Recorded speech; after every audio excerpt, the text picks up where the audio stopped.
Bismillahirrahmanirrahim. Assalamualaikum warahmatullahi wabarakatuh. Allah Subhanahu wa taala berfirman di dalam surat Hud ayat ke-6. A'udzu billahi minasyaitonir rajim. Bismillahirrahmanirrahim. Wa ma min dabbatin fil ardi illa 'ala Allahi rizquha wa ma min dabbatin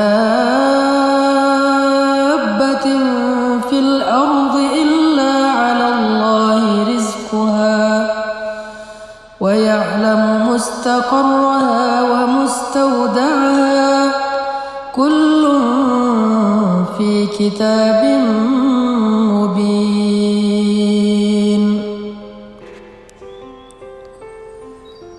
Dan tidak ada satupun makhluk yang bernyawa yang hidup di muka bumi kecuali Allah menjamin rezekinya.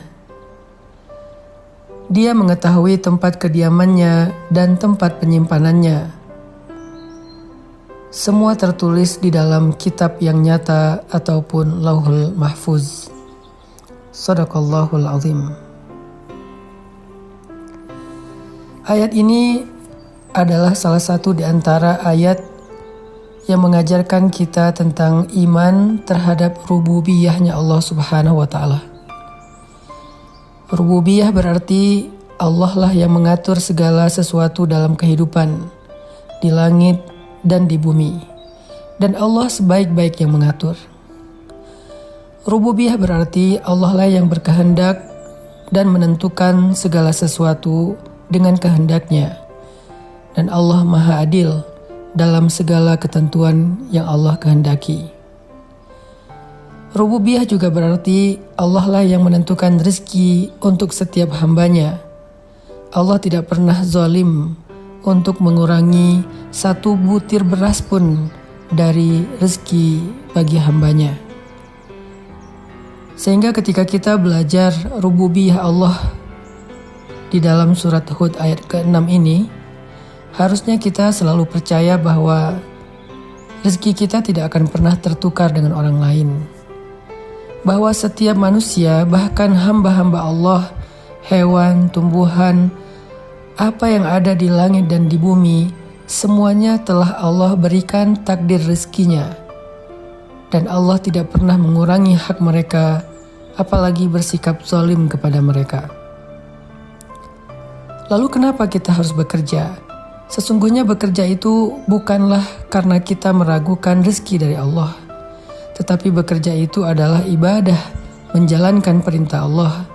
Karena Allah Subhanahu wa taala menitipkan kita rezeki di satu tempat dan Allah menyuruh kita untuk mengambilnya dengan sedikit ikhtiar, dengan sedikit usaha, agar kita belajar menghargai pemberian Allah, agar kita tahu betapa berharganya rezeki yang Allah berikan untuk kita. Sehingga dengan demikian kita jadi pandai bersyukur kepada Allah Subhanahu wa taala.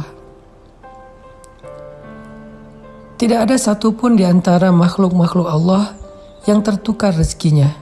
Sehingga kita tidak perlu merasa iri, dengki kepada orang lain, atau juga merasa sombong ketika Allah memberikan kelebihan rezeki kepada kita di antara orang lain. Janganlah kalian merasa iri terhadap apa yang Allah berikan kepada sebagian kalian atas sebagian yang lain, kata Allah. Tidaklah seseorang iri kepada rezeki orang lain, karir orang lain, kehidupan orang lain, kecuali dia ragu terhadap keadilan Allah Subhanahu wa taala. Dia ragu terhadap pengaturan Allah Subhanahu wa taala, atau dia ragu terhadap rububiyah Allah Subhanahu wa taala. Ketika kita yakin terhadap jatah rezeki kita dari Allah, maka buah dari keyakinan itu adalah tuma'ninatul qalb, ketenangan jiwa, rohatun nafs, rehat jiwa. Kita tidak akan merasa khawatir yang berlebihan terhadap rezeki yang sudah Allah tetapkan untuk kita. Orang yang yakin kepada rezeki yang sudah Allah takdirkan, yang sudah Allah tetapkan untuk dirinya, maka dia tidak akan melanggar Dia tidak akan mencari-cari jalan yang Allah tidak ridho untuk mendapatkan harta yang dia inginkan. Kenapa seseorang mencari harta yang haram? Kenapa seseorang curang dalam timbangan? Kenapa seseorang bersikap zalim? Kenapa seseorang berbohong dan menipu? Kenapa seseorang curang dalam jual beli dan transaksi? Kenapa seseorang korupsi? Itu semua karena mereka ragu dengan jatah rezeki yang sudah Allah tetapkan untuk diri mereka. Seandainya kita yakin bahwa Allah adalah sebaik-baik pemberi rezeki, bahwa Allah gak pernah mencurangi hak kita, bahwa Allah sebaik-baik yang mengatur, bahwa Allah sudah menyediakan bagi setiap hambanya rezeki yang halal sesuai dengan kebutuhan dia, sesuai dengan keadaan hidupnya, maka kita tidak akan mencari-cari jalan yang tidak Allah ridhoi untuk mendapatkan harta-harta yang kita inginkan. Kita akan komitmen, kita akan istiqomah mendapatkan harta yang halal, karena kita percaya yang halal itu pasti ada. Ada orang yang berkata, mencari harta yang haram saja susah, apalagi yang halal. Ini pasti wasawisus syaitan, ini pasti bisikan-bisikan syaitan. Kenapa? Agar kita berputus asa dalam mencari rezeki yang halal, agar kita berputus asa dalam berharap kepada Allah Subhanahu wa Ta'ala. Sungguh kalimat ini adalah kalimat orang yang tidak beriman. Kalau kita yakin kepada Allah sebaik-baik pengatur dan pemberi rezeki, kita akan berkata justru sebaliknya, rezeki yang halal itu mudah, justru harta yang haram itu yang susah. Sesungguhnya rezeki yang halal itu pasti, yang haram itu yang tidak pasti. Kenapa pasti? Karena Allah yang menyediakannya untuk kita. Wa ma min dabbatin fil ardi illa 'alallahi rizquha. Allah yang menjamin rezekinya. Falimal ya's. Kalau begitu kenapa kita berputus asa? Kenapa kita mengeluh? Kenapa kita berhenti berikhtiar? Kenapa kita tidak lagi istiqomah? Kenapa kita melenceng dari jalan Allah? Kalau kita yakin bahwa Allah telah menyediakan jaminan rezeki kepada kita semuanya. Orang yang yakin dengan rezeki di sisi Allah juga tidak akan bersikap kikir dalam mengeluarkan hartanya fi sabilillah.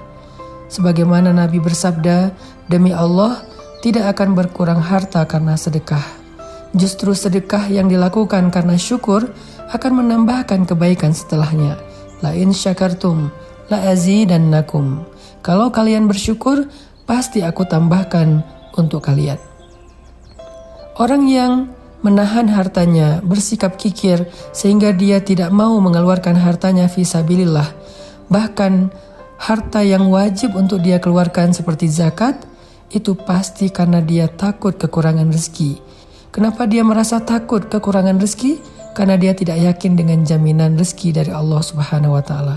Maka dalam ayat ini kita belajar bahwa sesungguhnya Allah Subhanahu wa Ta'ala telah menjaminkan untuk kita rezeki yang halal, maka jangan pernah mencari-cari cara yang haram untuk kehidupan kita. Di dalam ayat ini juga kita belajar bahwa sesungguhnya Allah menjamin dan mengatur kehidupan kita, sehingga jangan sampai kita berputus asa untuk berharap kepada Allah dan berputus asa untuk berikhtiar, bekerja dengan pekerjaan yang baik, mencari rezeki yang sudah Allah tentukan untuk kita. Mari kita belajar dari ayat ini agar kita lebih istiqomah, agar kita lebih tumakninah, dan agar kita semakin kuat bertawakal kepada Allah Subhanahu wa Ta'ala. Barakallahu fikum.